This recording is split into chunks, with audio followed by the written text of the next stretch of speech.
like to call the September 10th meeting of the College Council to order and officially welcome back everybody, students. Is that me? I was just testing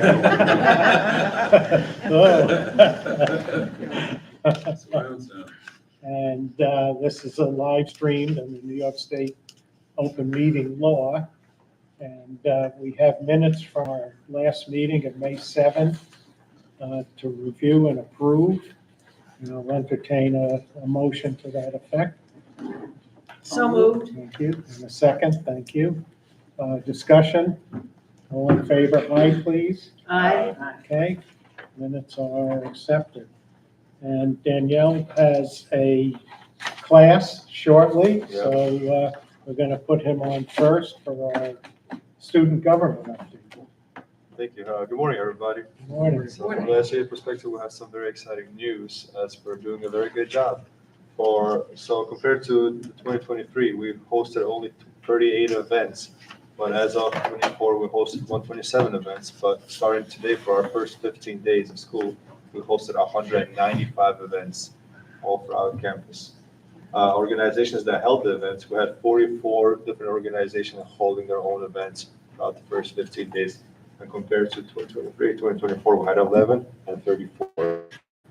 Then for our unique attendees, it's people that have never attended the event, it's their first time attending an event. We had the number rise from 983 to 1,087, again, only for the first 15 days. There's still more progress to go for the rest of the year. And for the attendance record, we jumped from 1,214 in 2023 to 3,786 people for this year, 2025. So that's for the COVID engaged numbers. For our Senate, we had a full staff for our Senate meeting, consisting of 15 people and 6 staff members for the executive board, which is the earliest we've ever had our Senate team filled up as quickly as we did. Our Senate team is full. We have a lot of new people consisting of all age groups and majors. So we have a lot of student voices from every part of the body. And then we're also committing, our committees are being filled up right now. Everybody is eager to join any committees and be part of the student voice and make a change on campus. So That's a dramatic increase. What do you attribute that to? Yeah, it was, I attribute to new protocols from ResLab, new protocols from even the clubs or the organizations themselves. Now that everybody is aware that we're hosting events through COVID Engage, now everyone's actually being signed in. So the numbers that we've had previously are now actually showing rather than hidden behind. Okay. Question, comment? What is COVID Engage? COVID Engage is a organization that we use for our system. So it's like on the computer? It's an app. Yeah. Okay, got it. Yep. Good. Do people self-report their attendance or the leader? reports So them? the people that are hosting the event, they have a little scanner. They ask the student or whoever is attending to provide a QR code. They scan the QR code so that we don't have repetitive numbers. So that's how we know how many unique attendees and if they have hosted, if they went to prior events before that. Great. Good. So what are you going to do for the next 15 days? It's always growing, so I can never give you the full answer. That's a good answer. Good. Any questions, other comments? Can I just say one thing here? Yeah. So, to SJA's credit and CEB's credit, there's a real push. They actually have a logo called the first 50 days because we know research shows that getting engaged in those first 50 days is critical. So now we just label it and we program like crazy, right? Yep. So that's kind of the method behind the madness. Great work. Great work. Great work. Thank you. All right, get to Thanks for class. us to class. Thank you, everybody. Thank you. Just back to the minutes of May 7th, just for a minute. Teresa was present, so we'll amend the attendance. Okay, thank you. Good morning, Dr. Terenzio. Good morning. There you How's go. everybody? Good morning. The group will hear you, but not necessarily see you. Okay. but we know what you Hi, look like. everybody. And, Thanks, Cynthia. Yeah.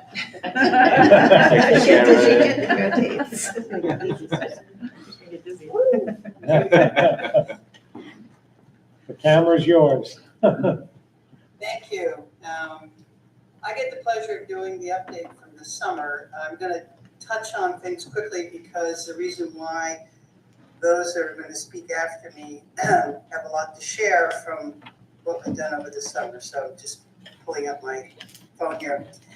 We first of all welcomed a lot of wonderfully talented folks to new positions and to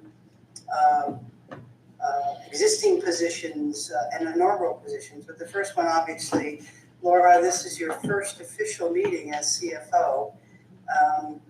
And you got to be careful what you ask for, because this woman has been bringing the data and the numbers so exceptionally well and helping us get prepared for what we have to do next. That it's a little overwhelming, but she's just been wonderful. So thank you for all of that good work, Laura. As a matter of fact, over the summer, we've been doing a lot of analyses because of the good work of Laura and her staff, and you'll hear more about that. One of them, for example, is how we're going to start reviewing the farm and seeing how we could make it more what we refer to as the farm as the lab of the campus, the heart of the campus. And with Scott's help and Darcy's help and Gus's help, and our new dean, who will be associate dean, who will be more about the farm, how we can turn it into a value-added production while students are learning there and becoming more of a state-of-the-art kind of entity. So more to come on that. Again, we have welcomed Sophie Anno back. If any of you remember Sophie, she will be the associate dean under Darcy and Ian. All things farm and agriculture, we're very excited about that. We started an inaugural position and tapped our own Leanne Johnson to do more work with students with neurodivergency and really building under Darcy's area with Gary Morris, a very robust, proactive, preventative kind of program. Rather than sitting back and waiting for students to tell us they have needs, we are out there showing them that they can overcome their learning issues and learn the skills and tools necessary to succeed, rather than either having to be through an accommodation, right, or having to go to the Office of Disabilities for that kind of assistance. I know Darcy's also working with a Title III proposal that we hope will bring all of this together and create a learning commons in the library. Darcy, when you speak, make sure you talk about EPIC and just let them know what we might know. That's like that, Darcy, what we might know. So I'd like you to make sure to mention that. We have a branding, new brand logo that I believe Jason's going to be talking to you all about today. That was over a 2-year process. We're very excited. We think SUNY's likes it. I believe, Jason, make sure when you mention that how Kyle Adams and SUNY responded to that presentation. Our ag consortium that we've been working on, again, this is part of our Fulbright from 2023, is coming to fruition. We're very excited. We think SUNY finally is understanding the power of agriculture. And the chancellor, in his State of the University address in the booklet, mentions that will be, I should say probably, but you never know, establish an agri-tech center where finally the agriculture schools, with those schools that offer some type of agriculture, will be able to come together as a coalition to start offering courses that can really spread throughout the state.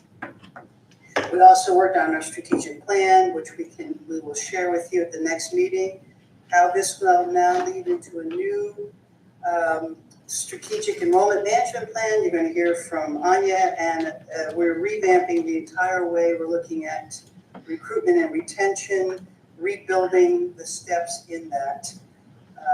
Anya will share with you where we are. We're shy of our target.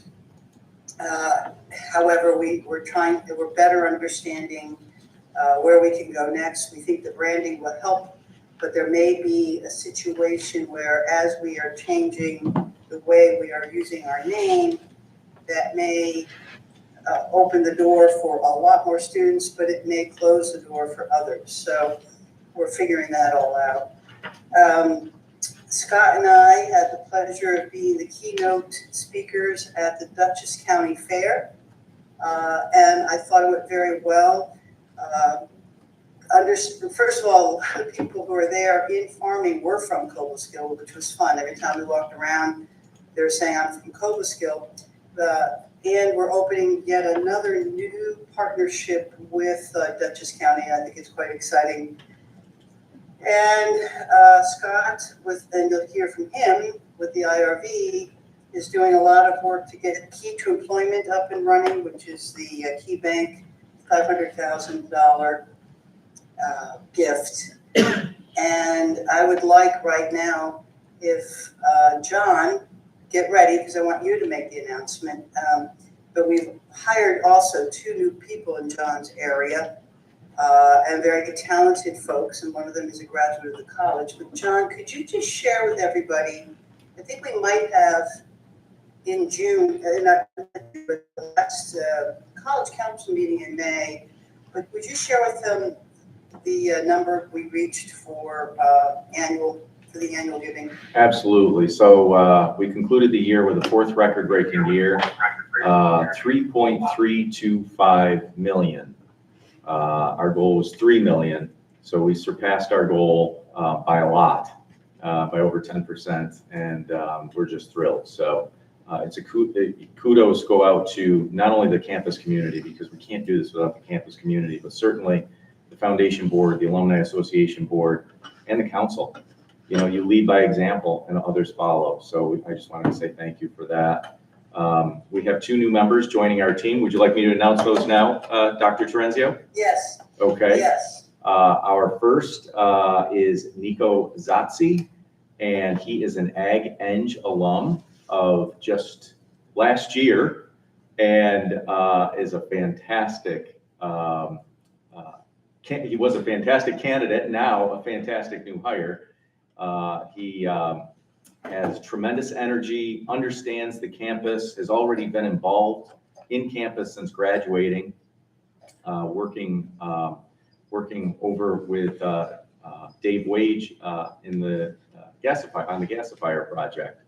So having him be able to go out and speak to our alumni and our prospective donors about all things Kobe is really exciting for us, and it demonstrates that we're bringing our own in. So whether they're students or our own employees that we raise up to new levels, I think it's just a great example of what we do at Cobleskill, and I think it will really resonate with donors. Our second is Caitlin Ogden, and Caitlin will be coming to us from Bassett Healthcare. She worked for the Friends of Bassett and brings tremendous development experience, and she is going to be focusing on athletics solely. So again, you can see us expanding our program. We're really trying to generate enthusiasm. We think athletics is an untapped well. There's tremendous need within athletics. So really demonstrating the college's commitment to athletics through a development officer solely focused in that area is vital. I worked with Caitlin at Bassett for a number of years. She's very good. So She's excellent. good addition. Say hi to her. I will absolutely do that, Eric. Thank you. Thanks, John. I have 2 more updates, and then I'll turn it over to my wonderfully talented colleagues to give you more details of where we're going. We'd like to offer, Eric, again, a budget workshop retreat kind of thing we did with the council last year over dinner. Because, again, of the good work of Laura's keen eye on all things financial and resources, we're starting to look at ways to deal with what we call, buckets of money that we'd like to explain more to you all. We have 9 buckets of resources that we're watching. In the last meeting, we gave you an overview. We'd love for the College Council to come back together so we can share with you how we're trying to steward the rest of the resources on campus. So we'd like to try to find a time to do that. And that leads to, as I always say, when the going gets tough, the tough get going. It is tougher and tougher. There is just no doubt about it.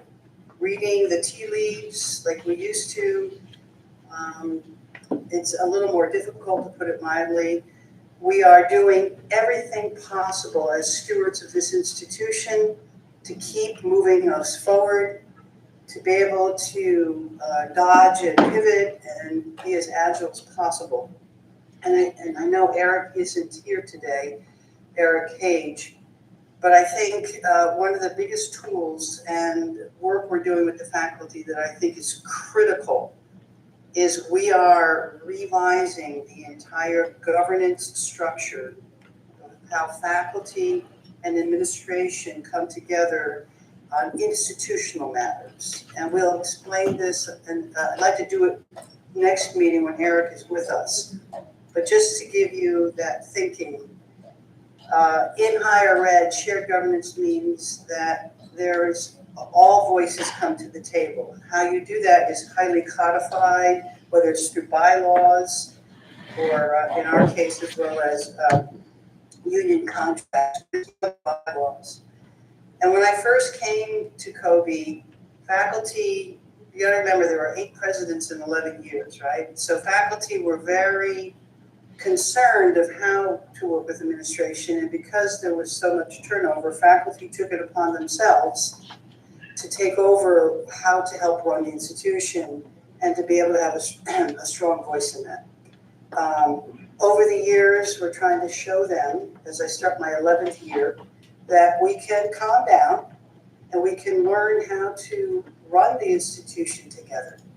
So there's 2 parts to this. When you talk about faculty work, we refer to it as primacy. Faculty have primacy over the curriculum and the welfare of the faculty and academic policies. Darcy is working very closely with the faculty to make sure those are in good order so the faculty can do their good business. I'm not even that involved with it. That's faculty work. As institutions have gotten more complex in this crazy world, institutional work has needed some more understanding and oversight. And in the past, faculty committees ran that, and it was kind of like the administrators were there as ex officio members and not really a part of it. Well, we have very talented people at this institution. So now we've said to the faculty, on the institutional side, why don't we change committees and allow the administrators to run them, getting advice from faculty? So 4 other committees, now there may have been like 7 or 8, but 4 of them are going to be completely revamped. And there will be a committee on strategic planning that I will run, a committee on advisory to Laura and fiscal affairs that she will run, an infrastructure committee where IT and facilities will run, and then the student welfare, well-being committee with that Anya and Ann will run. And we will be the ones reporting out of what we're learning and how our expertise will be utilized and to get more input from faculty. I'll explain this more again for those of you who don't understand this lingo, but this is a very, very big deal. When I tell my colleagues we're doing this, my presidential colleagues, they can't believe this. This tool alone will help us move much more quickly and be much more agile. So we have to do we owe a great deal of gratitude to Iggy, who started this, and Eric Cage, and more to come on this. But please understand, this is probably the most monumental work that we can do on behalf of this institution. I will stop there, Eric. I don't know if people have questions, because I know my staff have a lot of other things to share with you. Questions, comments? I have a question. What is you said your colleagues said it was a very big deal. Is it the fact that you're shifting the leadership of these teams to administrative roles that's the big deal? Or that these teams exist at all? Yeah, a very good question. A little of both, that the administrators are saying to the faculty, this is what we're working on, these are the policies we need, give me advice. Versus, and so it's a small team, versus faculty sitting there as chairs of committees, my staff sitting, listening to faculty, not really even understand the magnitude of the issue, and not allowing our staff to be able to educate them and say, well, it's more like this. So it's reversing the roles, and we're only going to have 5 to 7 members on it. So that's changing as well. And it's coming out of faculty oversight.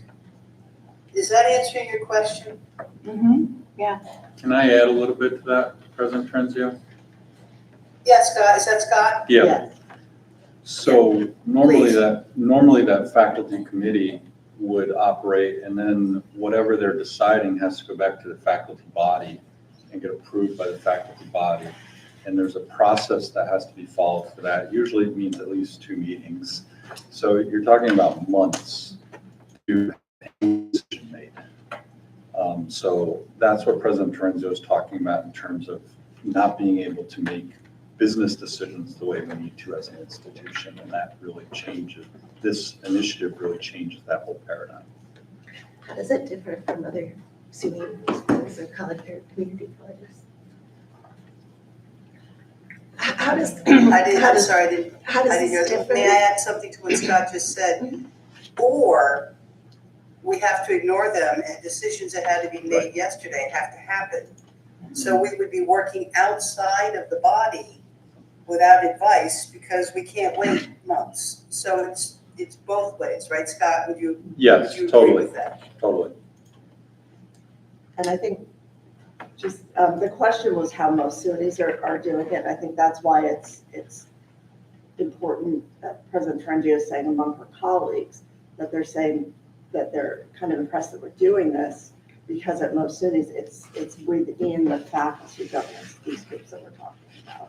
So it takes that longer. Presidents, Darcy, right? Presidents who are not crazy don't touch this. Yeah. Do the faculty feel slighted at all by the shift, the power shift? No, you know what? Great questions. First of all, this has taken 4 years. We did an experiment last year, Anna, where we took the Fiscal Affairs and Strategic Planning Committee, and we pulled it apart, and we said, go in half, and half went and worked with Wendy at the time, and were able to they made quick decisions and were more in the know and understanding finances than ever before. I took the other side and rebuilt the strategic plan with the committee, which we then co-presented together at forums. And the faculty on these committees realized that they had more information, they were more in the know, and they could see that the decisions made at the institution were partly because of their input.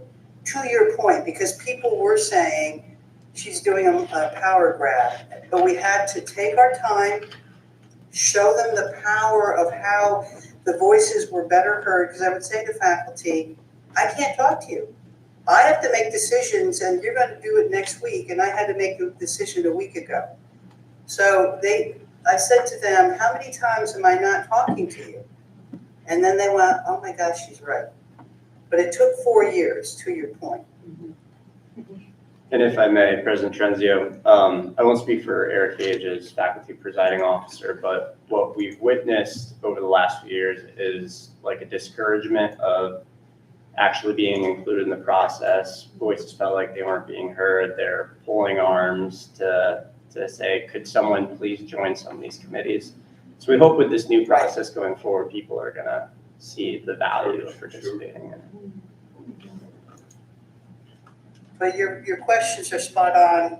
And again, I'm sure Eric will share more with us when we reconvene at our next meeting. But thank you for these questions. Your insights are very astute. You can't rush things here. So when folks say, well, you know, shared governance is very deliberative and you have to make decisions yesterday, it's worth it because it may take a time to make a decision here, but years down the road or months down the road, when you need to make a decision, and I can get on email now and say to the faculty, this is what we have to do. They're allowing us now to also use email to get back to them. We're building social capital because as you're doing this down the road, when again we have to make hard decisions, they understand it. They're going to be well educated because we'll keep educating them on all things that's crazy. They have no idea the cycle of our work, right? Then they're like, oh, I get it. While they still have full authority over the curriculum, academic policy, and their own well-being, right? We're not touching that. Darcy's over that with them. That's totally on them. And we're also saying to them, which is unusual, give us your your representatives. We don't care how you choose them. I'm not appointing anybody. They are totally telling us who can sit on these committees. That's the give and take. Other comments, questions, suggestions? Thank you, Dr. Terenzio. Great report. And for our next great report, Laura, you're on. All right, thank you.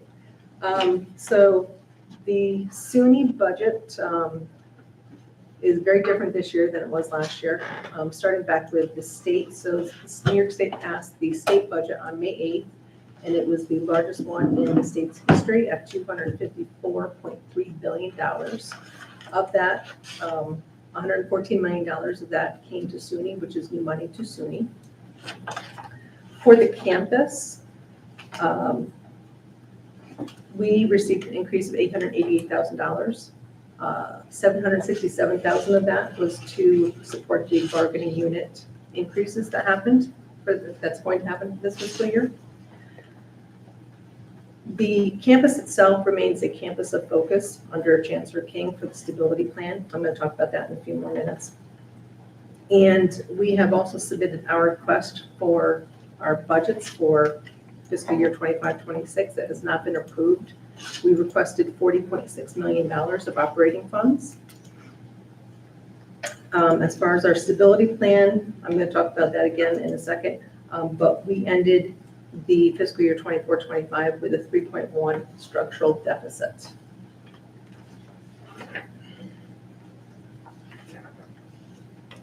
The budget numbers are operating, not cash. That's all operating, yes. Yes, that's not cash. Cash is completely separate from that. I didn't include a conversation about cash on this, though. The new funding we received also included $121,000 worth of research funding. Research funding. That's going to be under Darcy, and Darcy's got a plan for those funds. And the stability plan itself. So just going back and just recapping a little bit. So back in 2023, Chancellor King decided that he needed to look at particular campuses and make campuses a focus. We were one of them. Our campus staff, primarily business affairs, and Wendy at the time, were undergoing a lot of analysis on the campus, and we were giving this template to use by SUNY that was called the stability plan. We had no idea how to use it to begin with. Through many conversations with SUNY, we came up with what it was supposed to be for. We input information. We are constantly updating that information. And over the last 2 years, we've taken our deficit from a $5.4 million deficit down to 3.1 as of this last fiscal year. And then this summer, SUNY decided we need more granularity. So they created a brand new template that we had to, in 2.5 weeks, put all this data into and update it and get even more granular as far as, individual UUP, separations, UUP increases, MCs, all the different bargaining units, and break out more what we call OTPS, which is our contractual, our equipment, our basic supplies, break that down into more granularity as well. That plan is currently with the system. They've sent us questions. We're working through questions with them. We've already had 2 meetings with the CFO of SUNY on this. And we're hoping that within the next few weeks, we're going to have what we're going to call an approved stability plan to get us through fiscal year 25, 26. I'm constantly working through different fiscal years, so I always have to think about it. The goal of the stability plan is to be in the black by 28, 29. Laura, can I just add something just for context? Of course. I don't know, there are about maybe 9 of us who are in this, and part of this, we were getting ourselves into balance pre-COVID. And I think you've heard us talk about COVID and how particularly we lost 250 students quickly. This is part of what we're working on. And the fact that we can move forward, and we're lucky that we're a SUNY, because SUNY's helping at least 9 of us get to this position. That's when I was saying when going gets tough, tough gets going. So this is still that, and Eric, this is why we want to do a bigger budget retreat so that Laura can even show you more what we're doing. Thanks, Laura. Sure. So when we look at the stability plan, we're looking at all the operating funds only. We're not looking at capital. Capital is a completely different bucket. And that's going to be part of my bucket discussion when we have our dinner retreat. The funds that come into the stability plan are primarily from our students. It's the enrollment, the tuition of them, it's all their fees that they're paying, and we have other revenue that comes in, but it's not to the extent that is needed to be able to cover all of our operating expenses. So for this fiscal year, we need to really look at how we look at our vacancies, how we plan on filling things, potentially reassign reassign tasks to be a little more lean. It's very difficult to do because we have become much more lean over the last 5 to 6 years. But it's something that we are all looking at restructuring different areas to become more lean and to also look at tasks that we're doing. Do we really need to do those tasks anymore? Is there a better way to do things? Can we streamline? Can we automate? We're looking at all these things for the stability plan as well. We did have an incentive for retirement last year where we had 7 people take advantage of that. That, for the most part, 6 of those 7 are in the current stability plan to help us with that reduction as well.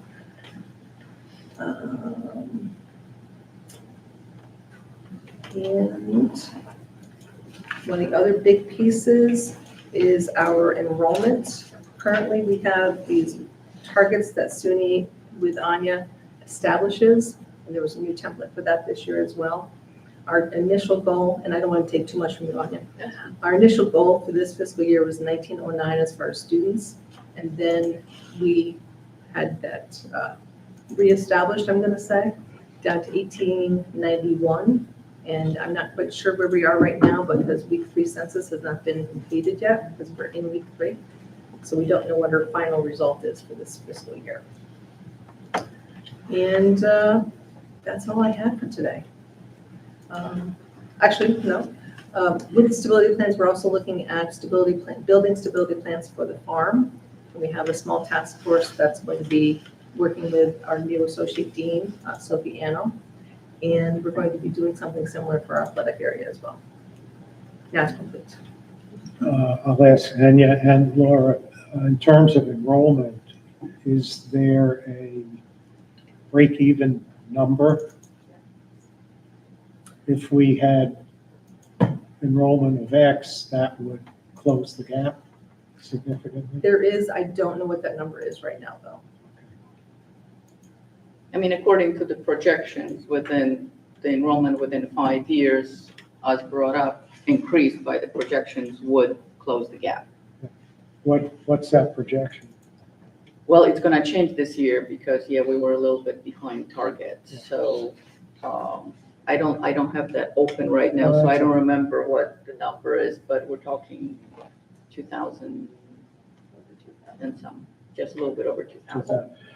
May I add something to this too, because it is more complicated than that. We've been saying for years that the 2-year, 4-year is important, and how to better utilize the 2-year, 4-year, which Darcy is working on, because we're lucky that we have that 2-year and how that plays out. We've been saying for a while that traditional age students, particularly in the Northeast, are not here.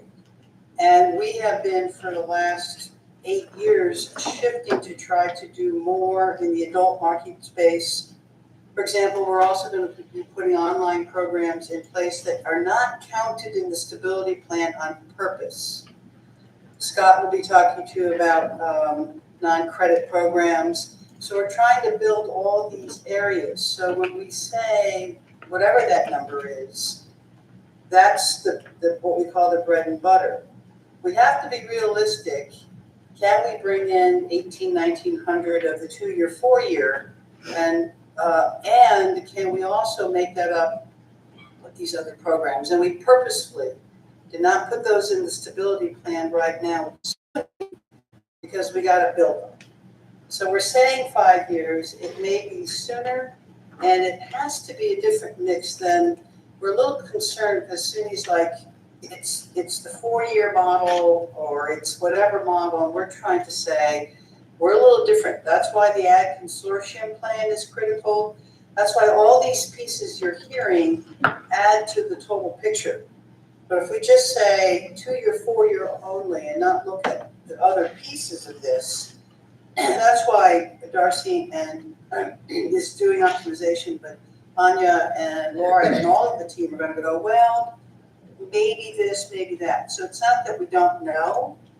It's that we realize it's a model that we have to build and show how different we are if we're to move forward. Anya, would that be fair enough to say? Yes, absolutely. I mean, we need to rely on new revenue, and higher education needs to change. I mean, the degree is not always the best solution for the market right now. So we need to be able to offer other things for post-secondary education that people can take advantage of. And that's where we're going, and that's the kind of better alignment with the market than what colleges are now. Yeah. So a question to add to the complexity. If we would like to get to 2,000 plus enrollment subject to mix, do we currently have the capacity without adding, I'll call it overhead, that's not the right word. Can we absorb up to 2,000 with the staff and faculty and facilities that we have now? Or would we have to make an additional investment on the expense side? It depends on the programs, because some do have capacity, definitely. I'm not sure whether we can make up the difference just in those programs that have capacity. So those that are full and the most popular ones, if we wanted to grow them, because that's where the interest is, that would require extra investment, yes. So that has to be part of the Yes. stability plan. Yes, it's all, it's a mix, and yeah. And where we're looking to add online programs, they're in existing programs where we have faculty. There may be some additional needs, but the initial ones that we're starting with, it's not a heavy lift. It may be more part-time at this point. And then if they grow, we'll need additional. So we're starting with some things where we already have resources, but we may need to add some, but that is built into the stability plan. It's going to be some dinner. Yeah, it's a lot. Okay.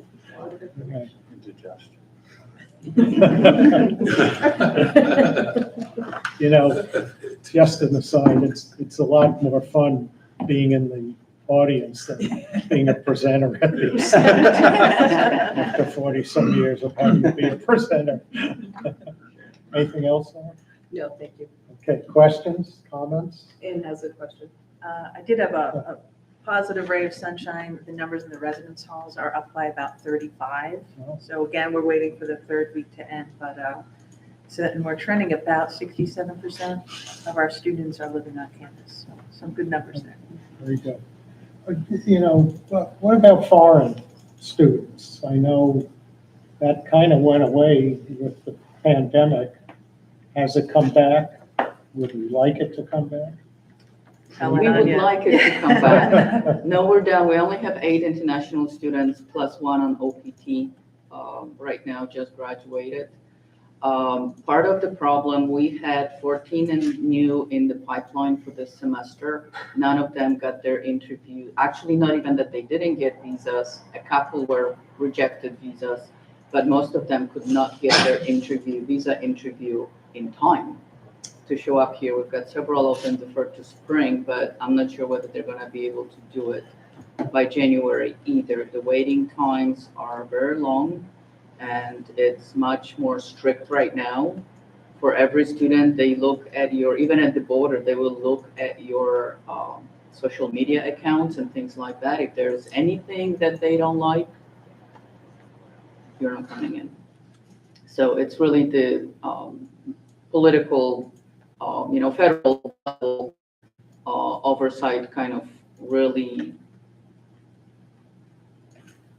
decreased the numbers significantly, and that's across the whole SUNY because I'm on the international listserv, and they It's are national, I think. It's national, yes, yes. So students still want to come here, Mhm. still, despite everything, they still want to come here.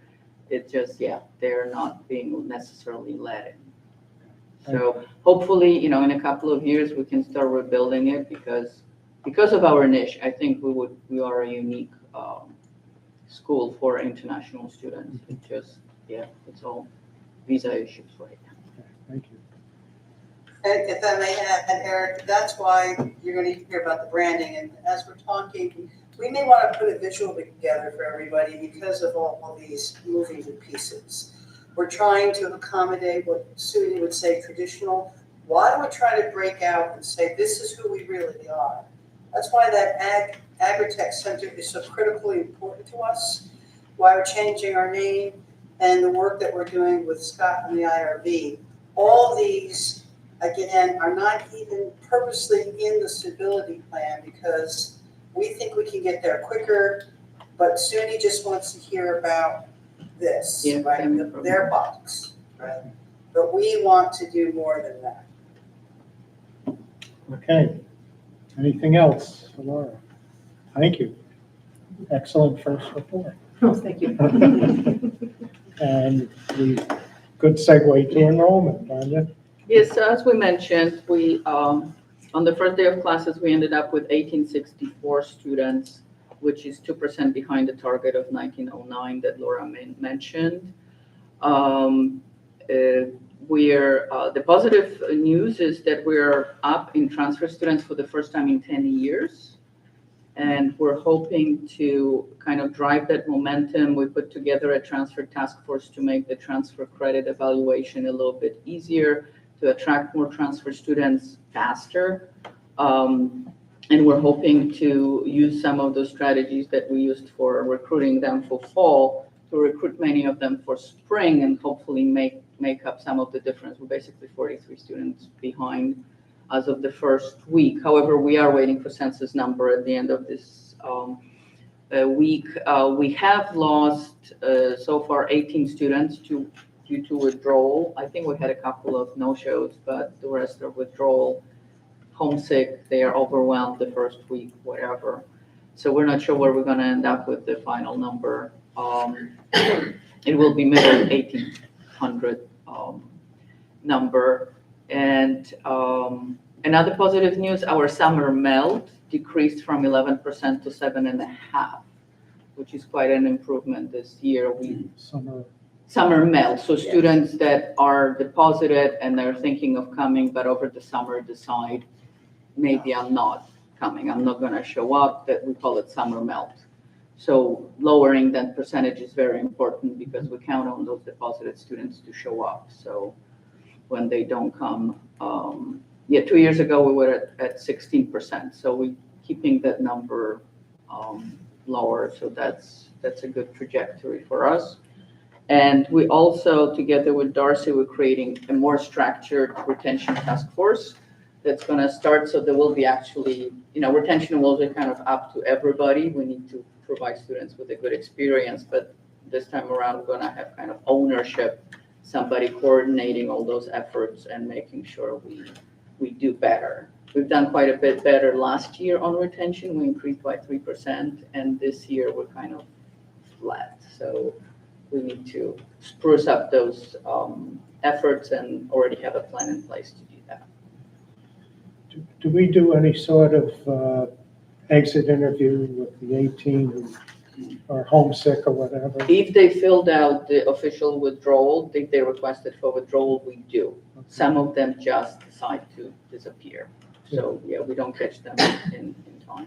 The homesick ones, and we make them more comfortable somehow? So that, we're trying to kind of, that's the plan. And messaging and, we're using the AI bot to ask them regularly how they are feeling. There have been special homesick messages sent out, but it just, it's a small group, but still they're just show up and it's like, that's not for me. We could start a homesick club.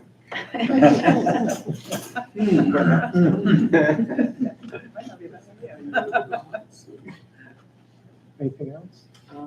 That's it. Any questions? Questions, comments? Okay, great. It's, the numbers are down, but we really have people really focusing on this and seeing if we can mitigate.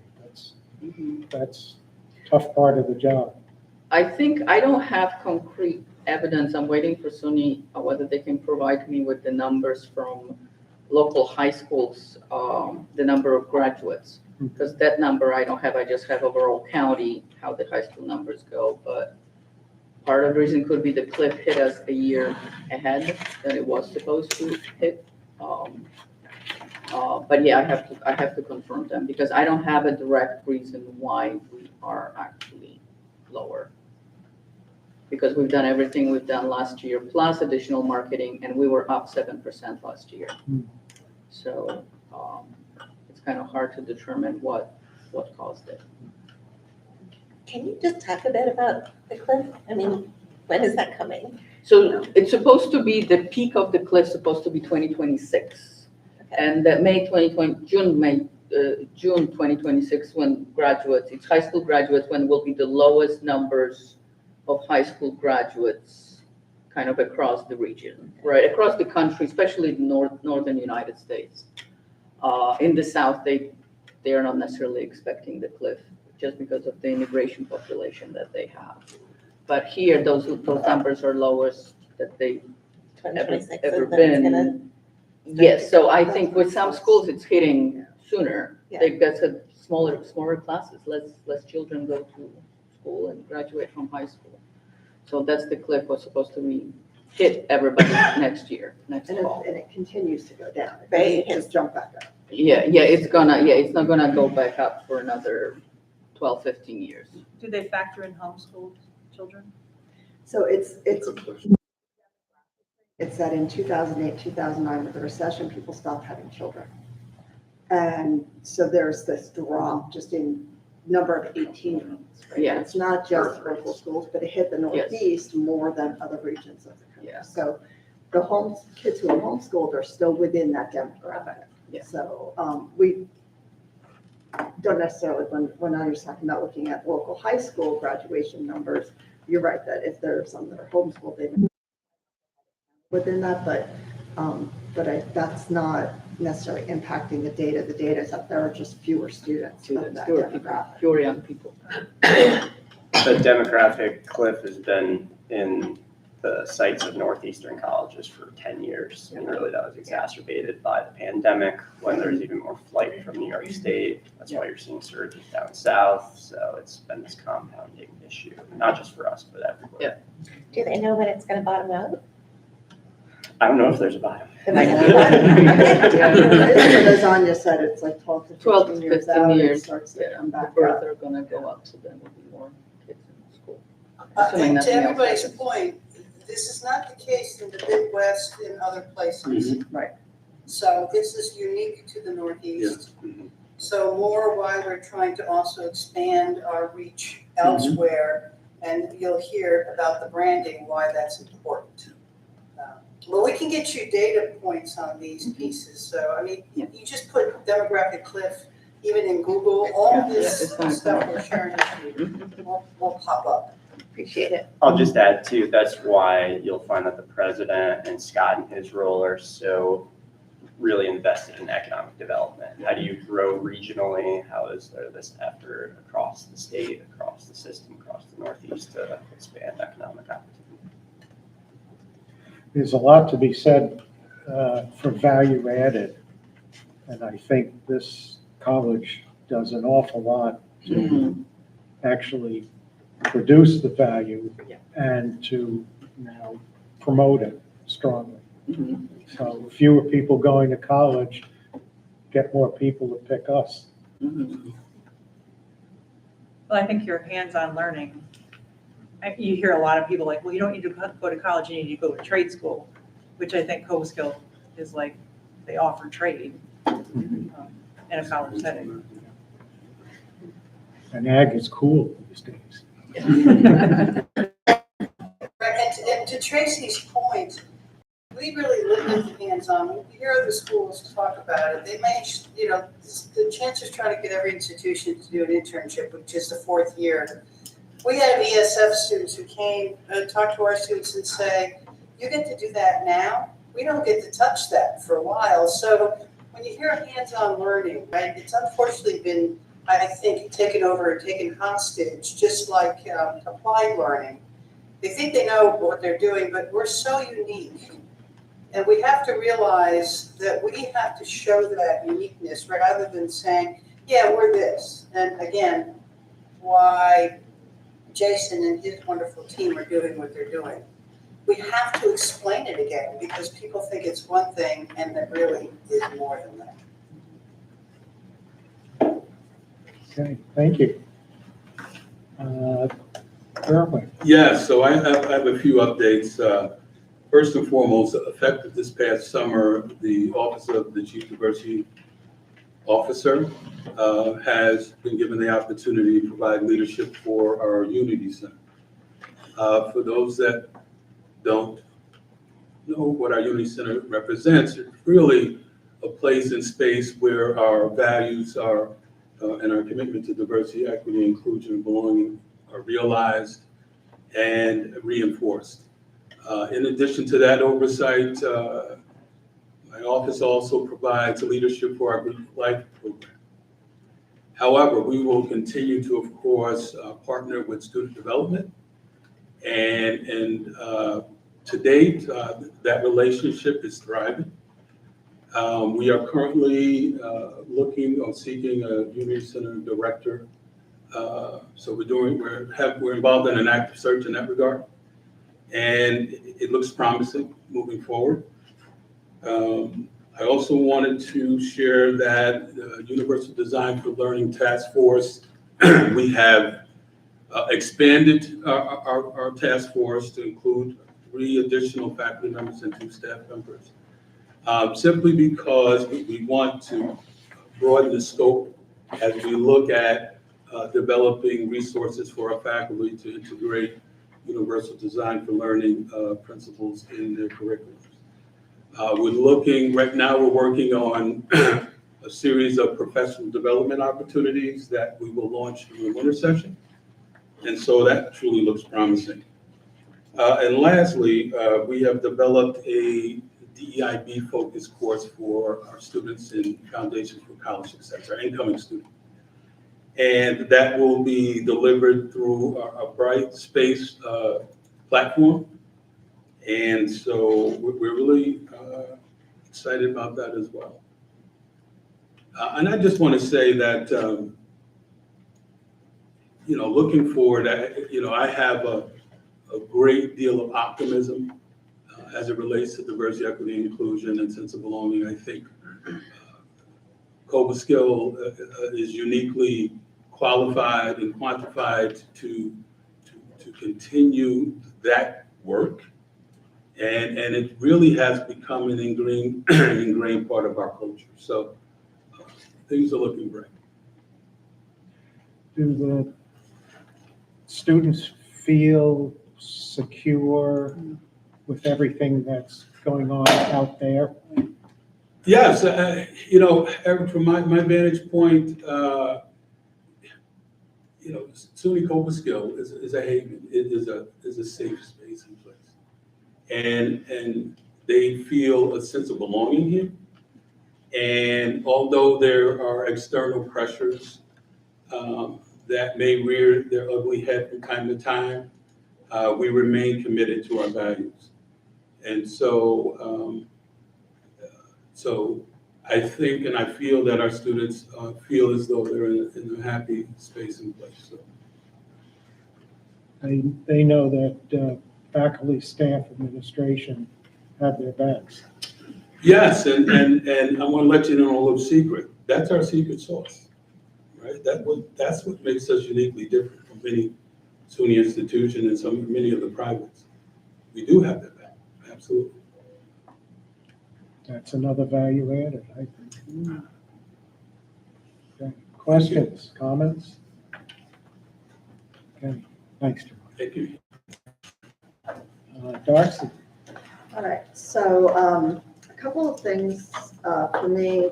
I wanted to add to some of what President Terenzio was talking about in terms of initiatives we added over the summer. SUNY has a program called ASAP ACE. The ASAP is Advancing Success in Associate Pathways, and ACE is Advancing Completion Through Engagement. This is a program that gives resources to students, started at CUNY, and has been implemented at several SUNYs in the last couple of years, and now it is part of the state budget and is funding allocated specifically for this program. So they added several additional campuses this year, including us. This is a program that gives additional resources and support to students, primarily students who have financial needs. So they are Pell eligible.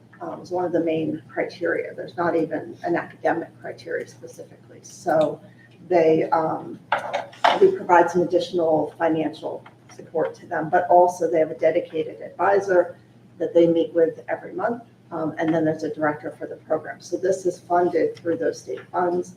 And we're really excited about this. We've, as I said, just started it over the summer. We were allotted funding for 150 students, and we had 150 students and then a waiting list. So we definitely have student interest in the program, and if it grows, they'll continue to add resources to it. I think there are about 7,000 across the SUNY system students in this year, hoping for 10,000 next year is the goal. So it's exciting. It's been shown to increase retention of students, keeping them here year after year until they complete. So we're excited to embark on that as well.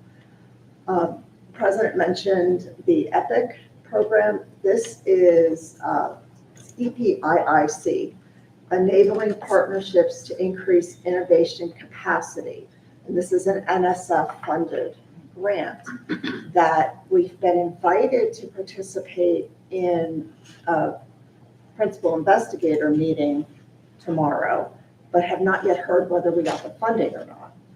And several other institutions you go through as a cohort, and several of the others have heard just in the last few days. So we're excited for the possibility, but not quite sure if we're going to get the funds yet. But this is a collaborative project with two-year institutions, one in California, one in Louisiana, to look at agriculture, biotechnology, and interactions with industry, and how we can really help to leverage those interactions and provide research opportunities for students.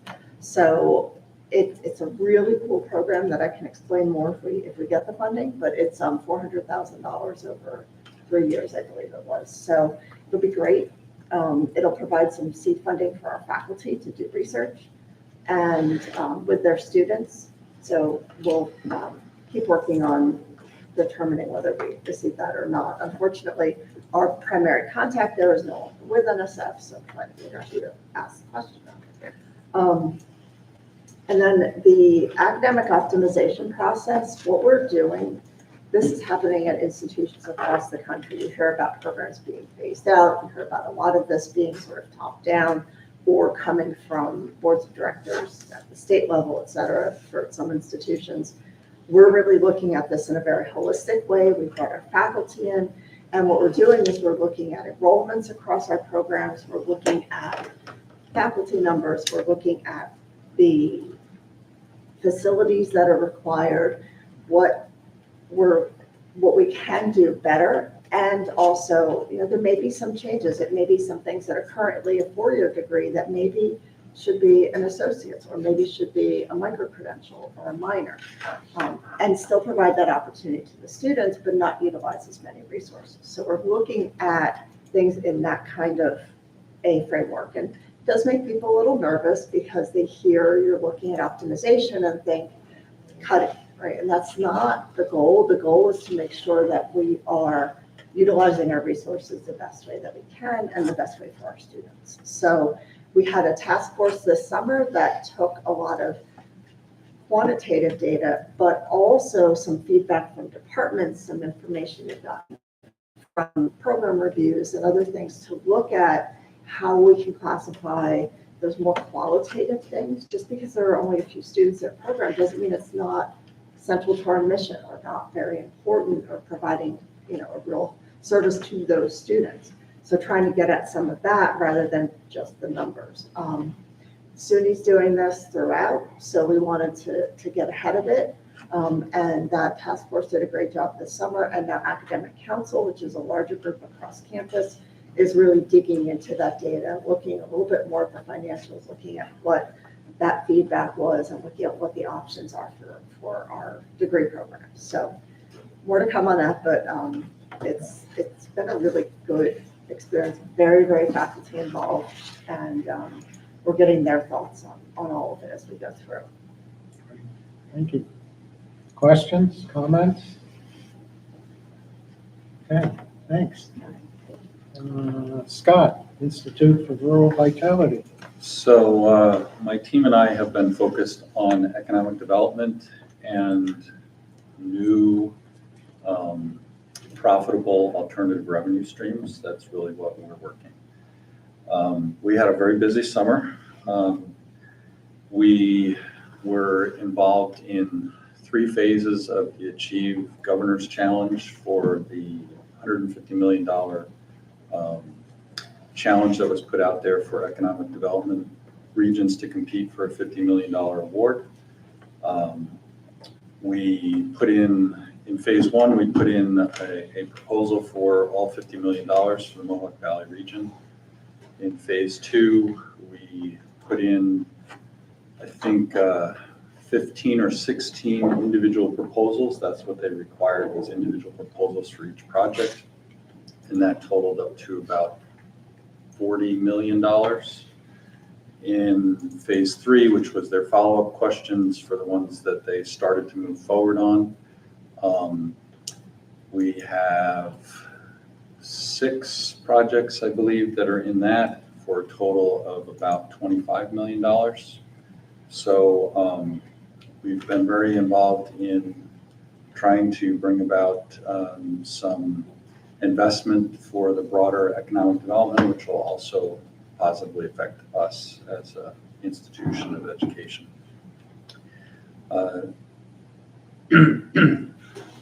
Second, President Trenzio mentioned Key to Employment. It's a $500 million funding through advancement to develop 3 career track programs for neurodiverse students. These are like post-high school students, not going to college students, to have them ready to enter the workforce. It's a year-long program. We're partnering with the ARC Lexington And we have had several meetings with them and have developed a framework and are now working on the actions. The next step will be for us to actually develop the curriculums.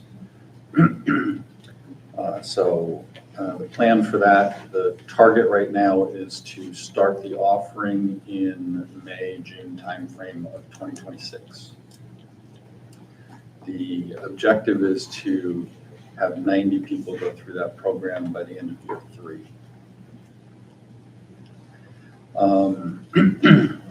The Northeast Regional Training Center, which you probably have heard about for a period of time, has moved to the IRV. We have created an offering calendar for the fall, spring, and summer, which includes a total of 21 weeks of training that we do to the Department of Transportation and other outside folks for ag engineering and heavy equipment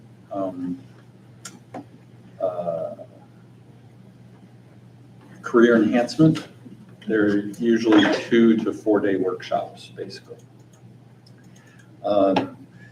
We've built a business plan for expansion of offerings, and we are currently building a facility plan to meet the space limitations that we have at this point as a campus. This is focused on the new and increasing of profitable revenue opportunities for us. We think that this has the potential to really be a revenue generator for the college. Next, I wanted to talk about was Empowers. Empowers is the last governor's challenge that Mohawk Valley won, and we were the largest funded program out of that for $2.6 million. It's broken into 2 pieces. One is value-added product production, and the second is agribusiness workforce development. And the way the agribusiness workforce development works is we provide discounted rated education, so they pay less, participants pay less, and ESD subsidizes us so that we still get full payment for that education that we provide. The purpose of this is for us to try to have that agribusiness education to be affordable and available from an accessibility perspective so that people can participate that need to take it. But we as a college are still getting paid to provide it. We have started offering that training. We're a little behind on the number of micro-credentials offered. We're way ahead on our value-added product side of it. Last count, last month, we had 42 new products since January that we helped people develop. So we're really doing a great job there. Along with that, we hired another food technologist to help us with entrepreneurs developing their new products. The next that I wanted to talk about was we created a new training offering, customized training offering for National Grid. It was a backhoe training.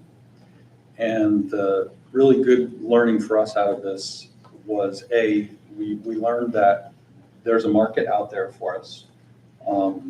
We bid competitively against other providers and we won the bid. We found out after the fact that we were the lowest bidder as well. And we had gross net profit margins of 68.8% on delivering that training. So we also found out that we can do this profitably. So it was a good learning for us. The net financial result is like $36,000, so it's not a ton of money from that perspective, but it was a good proof of concept that what we're trying to do, A, there's a market for it, B, we can be very competitive at it, and C, we can make money at it. So that was a really good learning for us over the summer. Next, I wanted to talk about a grant we were awarded. We were awarded the Northeast DBIC Catalyzing Regional Dairy Workforce Grant. It's a $100,000 grant.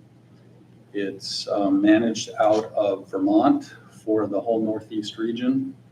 And the focus of that is to educate the dairy industry we will be offering a dairy evaluated product micro-credential as part of this. And it also provided money for equipment. So we will be, the equipment, new equipment for the DPC will be funded out of this for us to add a cheese curd mill, an appropriate capacity ice cream maker, and a yogurt filler. So that we can actually make yogurt cups now in the DPC as well. We were notified, we don't have the contract yet on this, but we were notified that we won the Office of Partnerships and Public Engagement Award for $750,000 over 3 years. This is to assist beginning farmers and ranchers in learning about and accessing USDA programs. So it's going to be an opportunity for us to not only market those programs, but also market us, SUNY Cobleskill. So we're going to get paid by the government to basically market stuff, which is a good thing for us to kind of tag on the whole, here's what we do at SUNY Cobleskill. We kicked off the first of 3 development boot camps that will be held this academic year, middle of August. We also issued 2 new micro-credentials with the Lexington ARC, Career Success 1 and 2, and that's the preparatory components for Key to Employment. So that's kind of the foundation for Key to Employment to operate. We became HACCP certified, so we now have a training program where we can train others to be certified in HACCP. So it's not just an HACCP training, we can actually certify other people in HACCP, which we're hoping will lead to, again, another market opportunity for us to be competitively training folks, because we can certify people that need to work in restaurants and food industry and all kinds of stuff.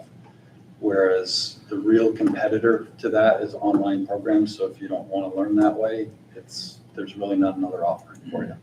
So this is a great win for us. Hopefully we can monetize. We will be kicking off our small business workshop series on 9/25, and the first workshop is how to create an LLC. And recruitment for value-added food production program number 2 will be starting in October. So that process, as I mentioned, we've created 42 products. Since January, we've had 16 businesses go through that process with us for the entire year to create those 42 products. So as we kick off the next one, we're hoping to have a similar kind of impact. Our goal is to have about 50 new products each year from these programs that we're running. And President Terenzio already talked about the 10th anniversary of the Dutchess County Farm Summit that we were key speakers for. And the last thing I mentioned, we hired a new food technologist, Ting Wang, to join our team. We also moved Emma Payton to the IRB to help rebuild our professional and continuing education offerings as another revenue stream possibility, and to assist us with our workforce development efforts. So we've had a pretty busy summer. Thanks down there. Comments, questions? If I may, now you can see the power of what we're trying to do under Scott's leadership. 2 other things, Scott, I'd like you to quickly mention, because I think it shows a broader piece of this. And under Scott's leadership, as you can see over the years, millions of dollars have come into the IRB. But Scott, can you give them an update on ESG, please? And also the cool meetings that we have, is it bi-monthly right now, I think, with the local government? Because that is critical to show that we are working extremely closely with the leadership of Schoharie County, which was not the case for a long time. That is true. Scott, could you? Thank you. So there's 2, I'll start with the last first. There's 2 meetings that we hold from an economic development perspective. One is monthly, we call it Spark. It is one that we created with SEEK, County Ag Specialist, County Economic Development Specialist, the Schoharie County IDA, and Destination Marketing, which does the tourism. Thank you. I was thinking, all I could think was recruitment. I'm like, no, that's it. Tourism for Otsego and Schoharie County.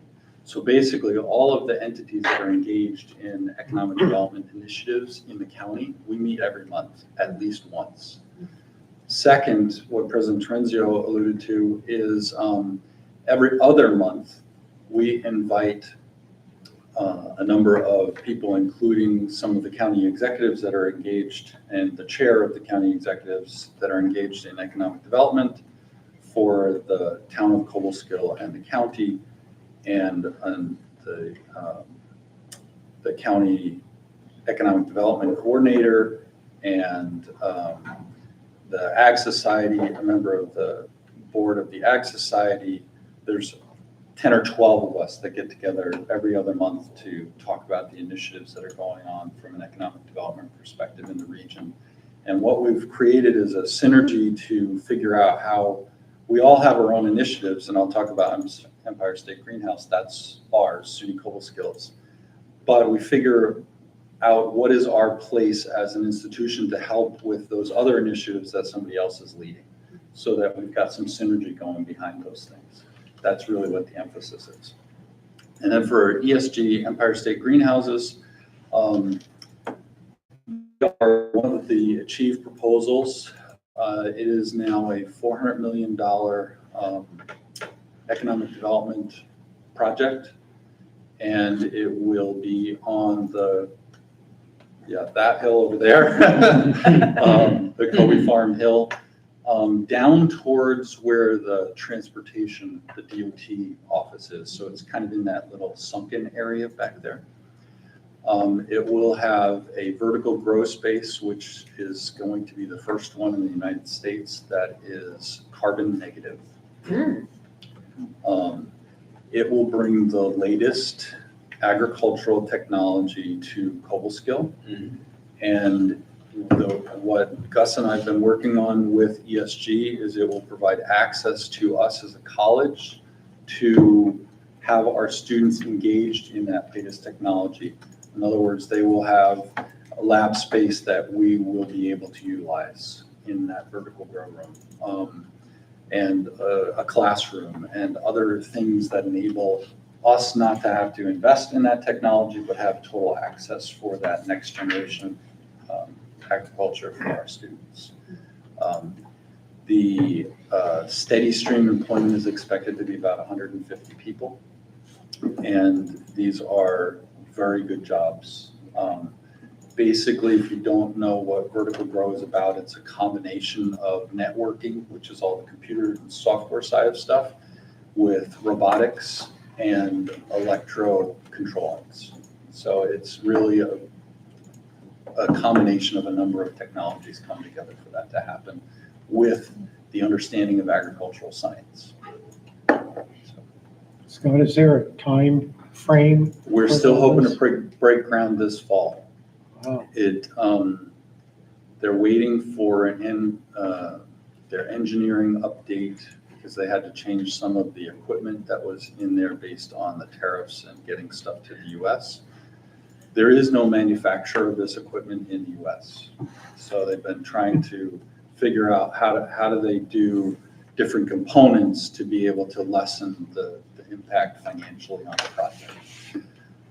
Initially, this was a $150 million project, and it has grown to $400 million. That's not because it's gotten bigger, it's actually shrunk. That's all cost increase. Same sponsors out of? No, their financial backing has come from different places now. When COVID happened, their initial financial backer was in the airline food industry. And if you remember, COVID, flights stopped. That company was devastated, and that's why this has taken so long. ESG had to basically start over for funding it. This is a pretty long-running project through its I various think we're on 7 iterations. years now. Is that all? Yeah. I'm sorry to ask a cynical question, but will the community and the school have access to the food? Yes.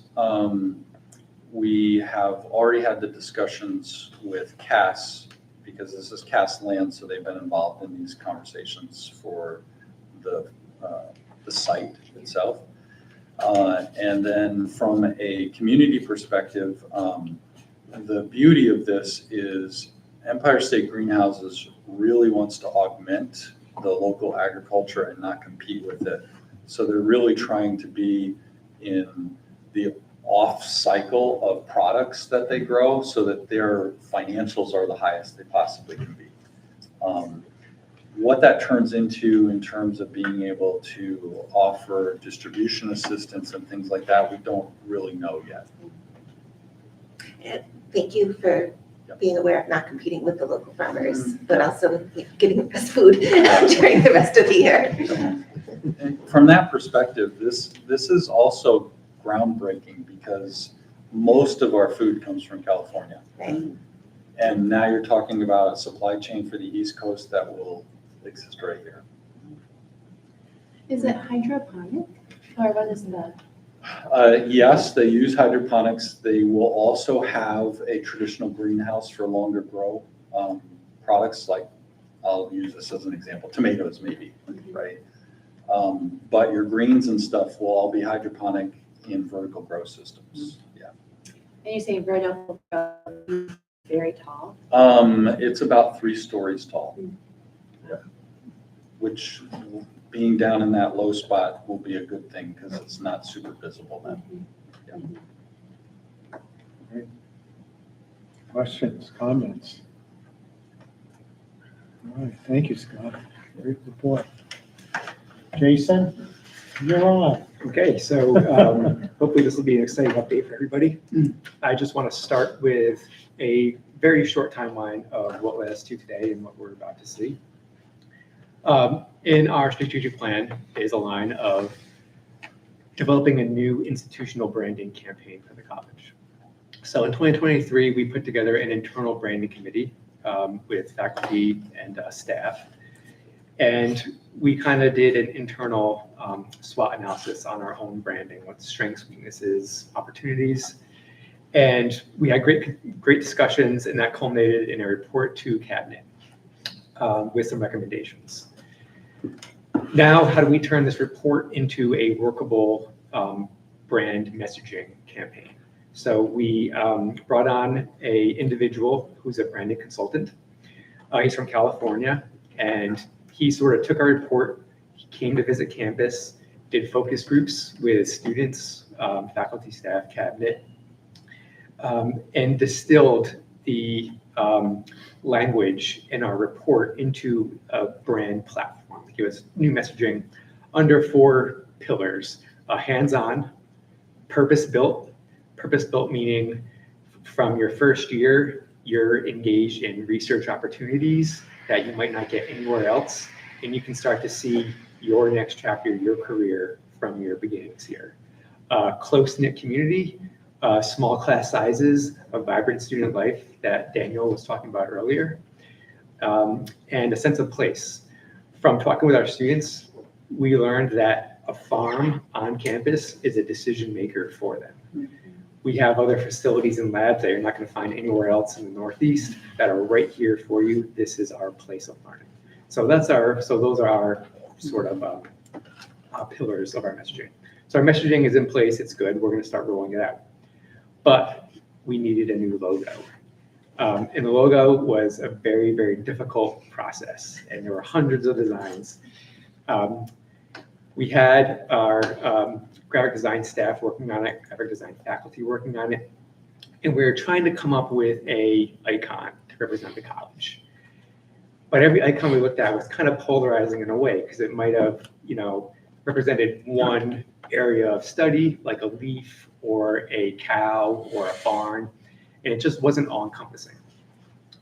So we said, why don't we try to reimagine the rolling hills which have been sort of a brand icon for us in the past. Let's give it like a modern twist. Also, part of the recommendations of the original brand committee was to reconsider how we describe ourselves and talk about ourselves. Thinking of the conversation today and the demographic cliff and having to widening our sphere of marketing. SUNY Cobleskill takes more steps of explaining it to somebody who's not familiar with SUNY, not familiar with our geographics. Our full long name, State University of New York, College of Agriculture and Technology at Cobleskill. We're putting the emphasis on Cobleskill. Can we put the emphasis on ag and tech, what we offer, and immediately hit people that aren't familiar with us? This is what we do. You can find yourself with us. So our new logo, I want to show it to you now. I'm just going to bring the screen down, and you'll see what we did with the icon and with how we're giving more emphasis to ag and tech.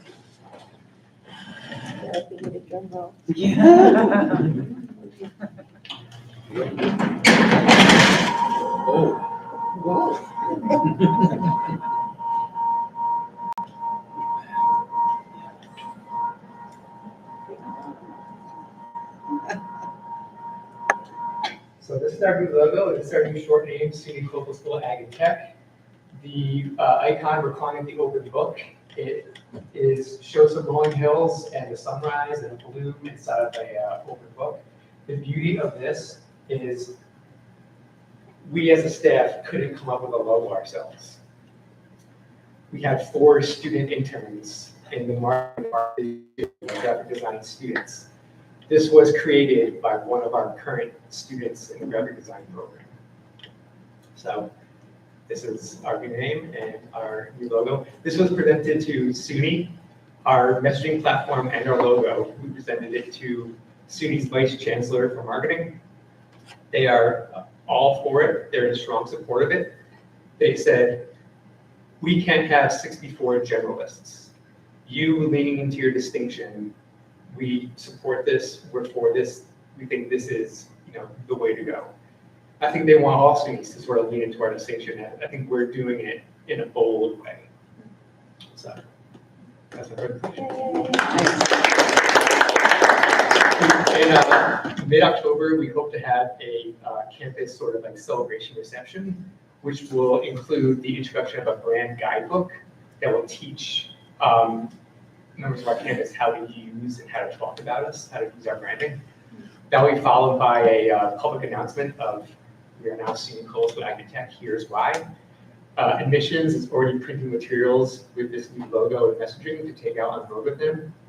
And obviously it's going to be a long process to update everything on campus, but we're doing those easy things first, like our digital, our website, and our social media, our printed flyers, some non-permanent signage on campus as we sort of introduce this. So I think it's going to be an exciting time, and we're happy with finally landing on a logo that we feel proud of to represent us.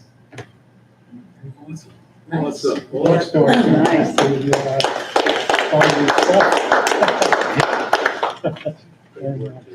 Comments, questions, reactions? I like it. May I add that Jason made it sound so wonderful and simple, right?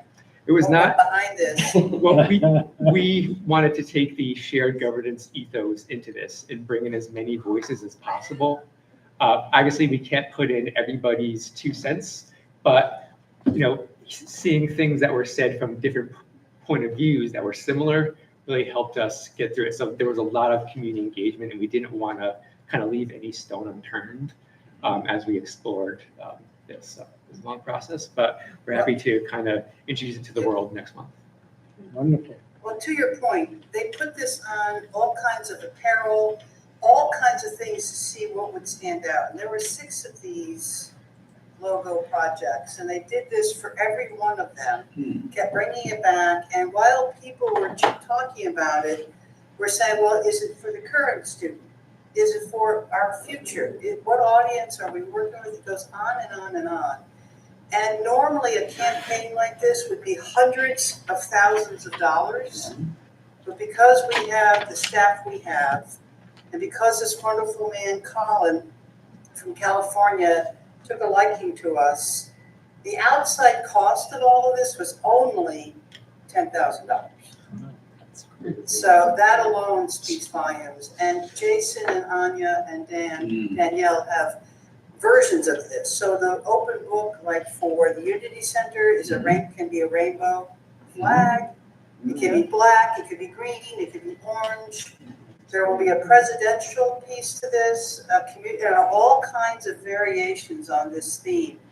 So he presented it so eloquently that you cannot imagine, when it's that eloquent, you can't imagine what went on behind the scenes. Thank you. Great. We're going to look forward to that. Faculty governance update. In Eric's absence, is there a report? Or No, we'll just hold it for okay. next month, or for the next 10 months. Advancement? Yeah, well, I shared a couple big pieces just a few minutes ago, but I'll finish with our largest event of the year is coming right up. October 3rd and 4th is homecoming weekend. Very excited. We've had a great response from the class of 75. I think we're going to have a number of people in town and ready to eat and drink and lodge and all of the great things that we do on homecoming weekend to enjoy Cobleskill. And I'd be remiss if I didn't share that SUNY has once again announced the Impact Program, the SUNY Impact Program, which some of you around the table have already taken part in this. It is a fantastic way to make a gift to Cobleskill. As many of you know, for any of the new members, we do look for 100% participation by our council members. But this is something that allows you to give at a $10,000 level, but it only costs you about $1,000 to do that. And it sounds too good to be true, but trust me, it isn't. It actually works in just that way. If you do have interest, please reach out to me, but it's basically an 85% tax credit against your New York State tax obligation if you make a gift through this program and designate it to SUNY Cobleskill. So if you take a look at your tax return from last year, I know, which is very exciting. Everybody can't wait to rush home, pull out their 2024 tax return, but if you see a $10,000 obligation on there, it's a great way to, if it seems like it's going to be a similar year this year, make a gift to SUNY Cobleskill. Really only costs you about $1,000, maybe up to $1,500 max in order to make that $10,000 contribution. So I can help you with that if you're interested, but please help us to get to that $3.25 million goal that we have this year, which is our goal this year. So the largest goal ever in history at SUNY Cobleskill, and our pipeline is pretty full. We've got about 3 to 4 million in the pipeline right now, and hopefully that's where Nick DiCaprio is right now in helping us to achieve that very lofty goal. So I'll answer any questions that you may have. Comments, questions? Great job. Thank you. Any other information sharing before we go into our next section? Okay, brief report. Again, the Association of College Councils and Trustees Conference, Albany Marriott, October 17th and 18th. It's a very good two-day session for us. So if you have any interest, I think information has come out from SUNY about signing up, and it's close enough you can even commute. Or it's so close you have to commute, or you feel guilty staying over. Anyway, one of the highlights of that conference, I may have mentioned, is ACT gives out student scholarships. And they do scholarships for university centers like Buffalo and Albany and Stony Brook. They give 2 scholarships for that group of applicants, 2 scholarships for universities and colleges, and 1 scholarship for ag and tech school. So somehow I wound up being chair of the selection committee. Lucky me. And our committee felt very strongly that ag and tech should also have 2 scholarships. And faculty, staff of SUNY for this program took that back to ACT, and lo and behold, they agreed to fund 2 scholarships. Super. So we're very fortunate for that. So there are 6 very deserving students who will get very nice scholarships. In addition, there's the Chancellor Zemfir Award, which is specific to students in teacher education programs, and that's 1 scholarship. So what's not, I think we had 20 or so applicants across all of SUNY, and it takes a while to go through all the applications, but they are really impressive students representing our state school system. So we are and should be proud of being part of that system. Dr. Terenzio mentioned having a budget workshop dinner, and we'll schedule that sometime this fall, I guess, is what we're looking for. And that should be very good. The other thing in the minutes at our last meeting, one of the things I'd like to do again are tours of various areas on campus and programs, things like that. And with the new management structure and plans for the Kobe Farm, that might be a place, while the weather's still good, that we want to go visit. So look for that to schedule it. The way we do it is either have the tour either before or after the council meeting, try to keep the formal agenda a little abbreviated so we can stay within the same time frame. So look forward to that. If there are any places you'd like to look, let us know and we'll get them on the schedule. Questions for me? Okay. Any reports or comments from any council member? No? Okay. Dr. Terenzio, do we need an executive session? No, not at this time. I do want to say how amazing you can see the staff is and the work they do on behalf of this institution. Even though it's a tough road for us right now, we don't sit back. We are very bold in our mission. The fact I've always said that ag and tech is in our name makes us very distinct, and how we advocate for that and move this dial. We're being true to who we are. We're being true to our 100-year mission. And we know it's going to take time to bring this new model forward. Everybody talks about higher ed has to change. We are trying to do that. It's a monolith that people just would rather walk away from, but we're in full steam ahead.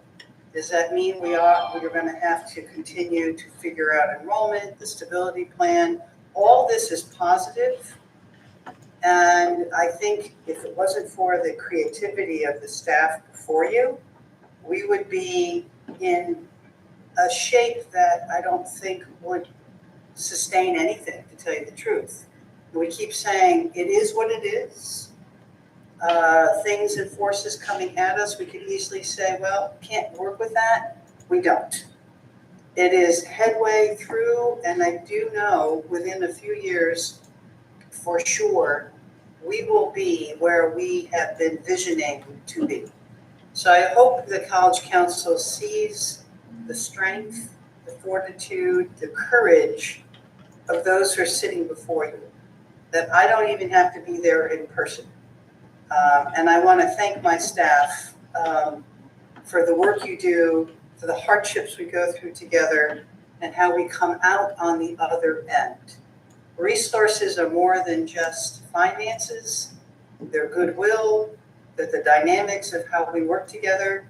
It is all of that together and not being afraid to stand up and look straight in the face the issues and the adversities that we find ourselves in. So, Eric, I just really want to thank my staff for starting off a year with such excitement in a time of turmoil. We could be wringing our hands and we're not, as you can see. So I just want to thank, and I want to thank the College Council for your leadership, your fantastic questions, and you helping us steward this wonderful institution. So thank you.